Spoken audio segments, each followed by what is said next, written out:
Hey, welcome back, everyone. So this is the very first episode in the ArcheAge series. We're going to go in and create a character. You can create, it looks like, up to 4 characters on one account. Again, this is in the alpha phase, so this is before the beta phase even happens. And you can buy the founder package for $150. It gives you instant access to the alpha and then all the betas available. Or you could you know, put your email into their thing and hope to get a alpha or beta invite for free. Very unlikely since they have so many people buying the packages. So you get 4 races here. I haven't played this game at all, so this is brand new to me. I've seen some videos and some streams of the game that encouraged me to buy it and take a look at it. For me, the $150 investment for a game is not too bad for something that will give you several months of enjoyment. And I also have a history with MMOs. I've played MMOs for probably the last about 12 years. So each one has special traits right here. This one seems worthless. Construction time. This game is a really big, they call it a sandbox, where you can build pretty much anything in the game. So this one seems really, really impressive. Construction time for houses and castles minus 30%. So it means you're going to build the castles and houses a lot faster than other characters of different races. An elf. This ability allows them to breathe underwater for an extra 20 seconds. And water battles are huge in this game, it looks like. Okay, so increased swimming speed. So you can swim, of course, in this game. There's tons of ocean and sea. You get boats, you create boats. So this is a very amphibic character. Typically not something I normally feel about elves as being water-based. Twister body, so less fall damage, so they're more nimble. 20% fall damage. Climb trees and ladders 30% faster. So they're faster at climbing things. Cast time and cooldown on their recall ability. So these guys can escape quicker. And this one right here, the gatherers. So they're quicker at gathering trees, lumber, herbs. So this one and then the Norian, I have no idea how to pronounce it, seem to probably be the best for the game, because I said this game, everything needs to be crafted. So you start out in a basic generic world, and then the world is your oyster, pretty much. You can create whatever you want out there, pretty much. You can create castles, you can create boats, you can create cars. You have to create these things. And so you're going to be doing a lot of crafting and building. You don't have to do that if you don't want it. If you want to be a strict MMO RPG and just go and kill monsters and go on quests and raid things, you can do that. You can also raid other people's castles that they've built, which that seems to be really, really cool aspect to this game. It's actually done proper, unlike like Aeon, where there's computer-generated castles where you have to actually, defeat an AI, get the castle, and then it doesn't really do anything. This is actually land-based, where you actually own that land. You can start taxing people that build on the land, such like that. And you have more control over your castle. You can build up more defenses. So me, I personally like cats and creatures like that. So this thing looks really cool. So let's see, we can rotate him. So this is a feline creature here. So I'm going to go with this one, even though it's probably not the best. I do know what kind of character I want. I want to make a mage. I saw some gameplay of the mage. So these are the basic pre-fault things here. This one looks pretty cool. I actually like this one as well. This one looks nice. You get your hair up here. No, I'm going to go back to this guy. He looks nice. So we're going eyes. Change the eyes. No, looks good. So from what I understand, you can't really change the body. You can change the face, but you can't really change the body. And then again, this is alpha stage, so we will be having bugs and glitches and things like that. So the face customization is pretty... Oh, that one. Oh, what is that one? It's pretty cool. Definitely like that. This reminds me of like war paint. I'm a wrestling fan, so it reminds me of like the Ultimate Warrior and like Legion of Doom. things like that with the war paint on them. Definitely really cool. I'm a fan of blue, so I'm going to go with blue. And I think we're going to go like that. I'm pretty sure that's about it. And so this shows you what classes you can be and the skills they have. So again, I know I want to be a mage. This is cool that they show you little demonstrations of what they got here. And it shows you a skill bar over here. So definitely want a mage. For this, we're going to try and do YouTube Let's Play. See if they'll allow that. I don't think so.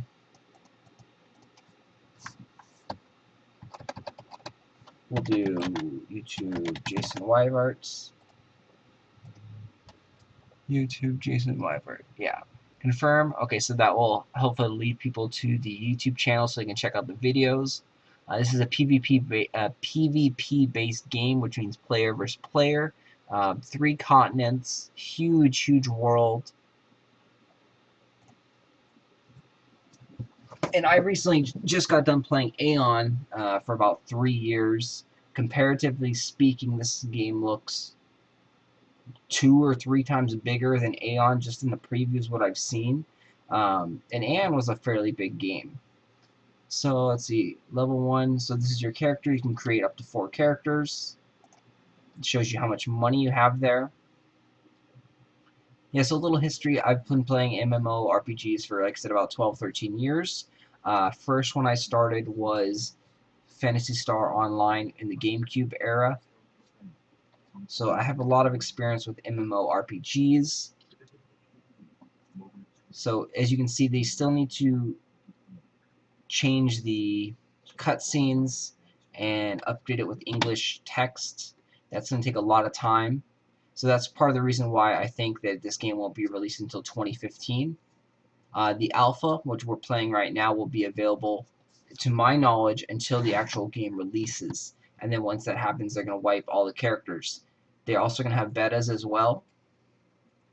The alpha is actually a live 24/7 server, so you can pretty much play the game right now if you buy the Founders package, which is $150. Otherwise, you're going to be waiting for the beta, which will be a typical beta where you only have certain play periods where you can. So typical MMORPG, WASD, spacebar to jump,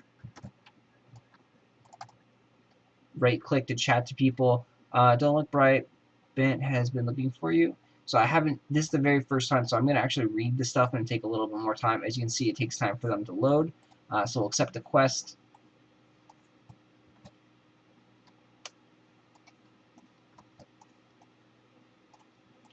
The game looks absolutely amazing. I don't have the greatest computer in the world.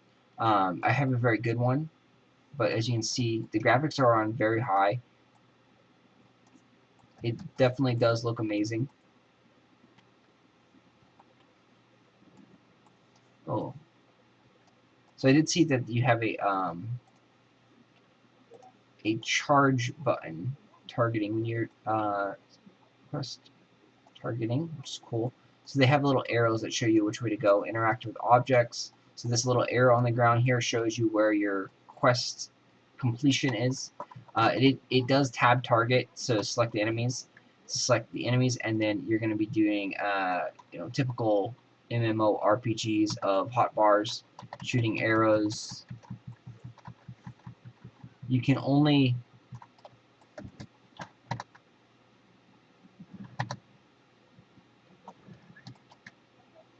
and then so it's to loot items, right click on Sparkling Corpse or press F or G. F picks up all items while G lets you pick up and choose. So you're going to want to press F pretty much to pick everything. So tap targeting. You have a skill bar down here. Obviously you're going to be making more skill bars and making the skills where you want.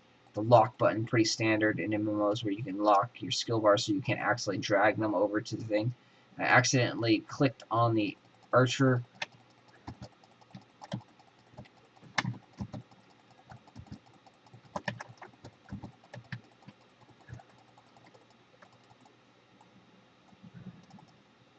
So So as you can notice, kiting is definitely not my thing, and I'm still getting used to the game setup, so F there. Your health does regenerate over time.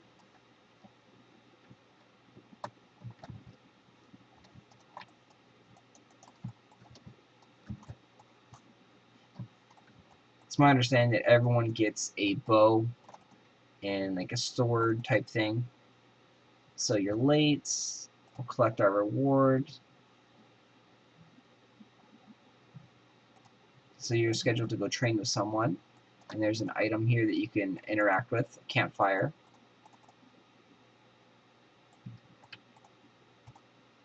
So you can light the campfire.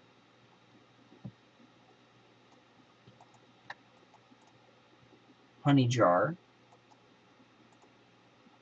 Looks like you can interact with a lot of items. Oh, there's rats here.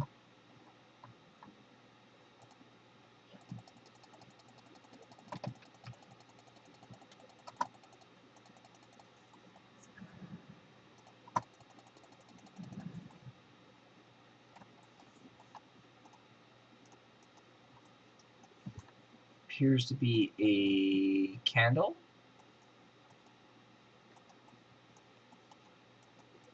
Doesn't seem to want to do anything.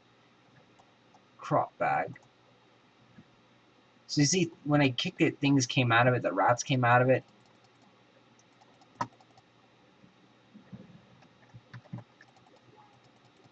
Looks like the experience bar is down there.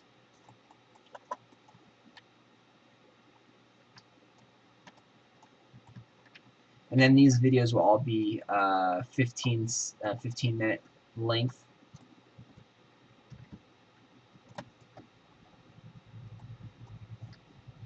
This button, this is your dash up there. They give you a dash plus 39% movement speed. You grow faster as you rank up. This stone right here, I've seen in a video where they'll make you run faster.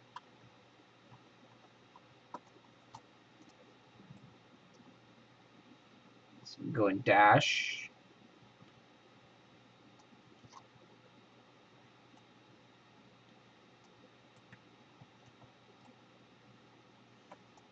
Oh, we'll kill this thing over here. It looks big and cool.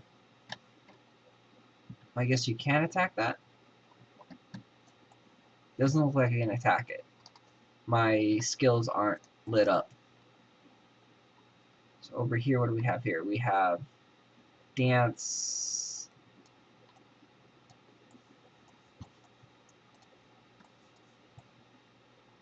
So we can dance. Woo. Plus to move.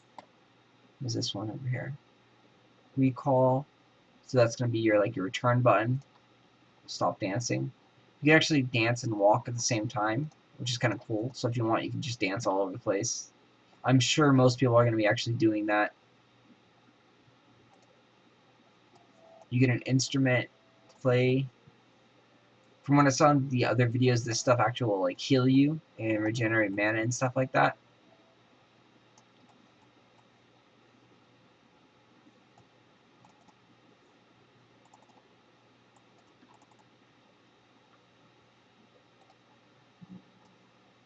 So you collect quests, typically right-click on the NPCs.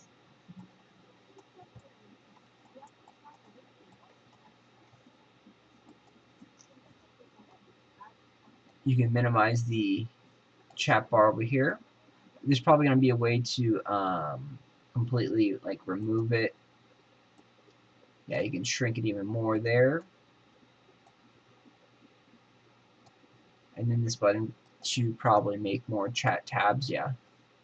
Typical MMO stuff.